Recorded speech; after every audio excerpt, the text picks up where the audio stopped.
দিলীপ বাবুর মিছিলে আমাকে কেন ডাকবে? আমাকে কেউ ডাকেনি। উনি কে? আমি তার উত্তর দেওয়ার জন্য বসিনি। দিলীপ ঘোষের কথা বল। 18 এপ্রিল রবিবার বিকেলে খড়গপুর শহরে অনুষ্ঠিত হয় বিজেপির তেরঙ্গা যাত্রা। এই মিছিলে যোগ দিয়েছিলেন খড়গপুরের প্রাক্তন বিধায়ক দিলীপ ঘোষ। ওই মিছিলে আমন্ত্রণ না পাওয়া নিয়ে খড়গপুরের বিধায়ক হিরণ চট্টোপাধ্যায়ের নিশানায় দিলীপ ঘোষ। সোমবার সকালে এ নিয়ে প্রশ্ন করতেই মেজাজ হারালেন দিলীপ। উনি কে? আপনার যদি সময় থাকে ওদিকে যান।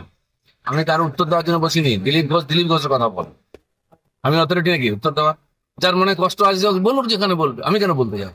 দিলীপ বাবুর মিছিলে আমাকে কেন ডাকবে? আমাকে কেউ ডাকেনি। আমাকেও ডাকা হয়নি। আমি এখানকার প্রাইমারি মেম্বার পার্টির, এখানকার ভোটার, তাই আমি এখানে ছিলাম।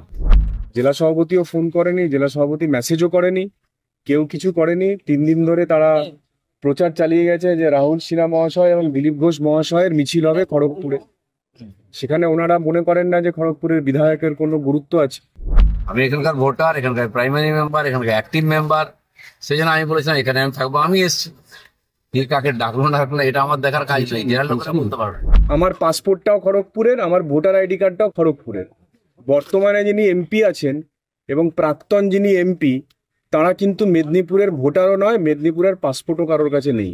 একজনের ঝাড়গ্রামের আর একজনের হলো কলকাতা। আরো কষ্ট থাকলে তার ব্যবস্থা আছে। কেউ পার্টি ছেড়ে চলে যাচ্ছে, তার দায় কে নেবে? কে অন্যের সঙ্গে বসে মিটিং করবে, চা খাবে বসে টিএমসি তে গিয়ে, তার দায় দিলীপ ঘোষ নেবে নাকি পার্টি নেবে? কেন ডাকে না রিয়েলাইজ করুন তারা। তো সৌজন্য বিনিময়তা রাজনীতি যারা করেন তারা ওটা তারা আলমারিতে তুলে রাখুন। মানুষ মাঠে যারা কাজ করছে তারা শহীদ হচ্ছেন, তাদের রক্ত ঝরছে। আর যিনি বারবার বলছেন যে মমতা ব্যানার্জির কোনো দোষ নেই, মমতা ব্যানার্জি নিষ্কলঙ্ক, এই যে এতগুলো মানুষ যারা জেল খাটছে, এই এতগুলো ছেলে বাইরে আছে, তাহলে এরা কার জন্য হচ্ছে?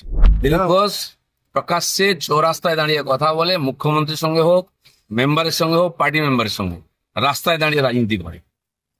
কারো খারাপ লাগতে পারে, কারো ভালো লাগতে পারে, দিলীপ ঘোষের কিছু যায় আসে না। আর এইভাবে করেছে দিলীপ ঘোষ, পার্টি আগামী দিনেও করবে, জেনে রাখো এটা। ডাউনলোড করুন এই সময় অ্যাপ iOS ও অ্যান্ড্রয়েডের জন্য।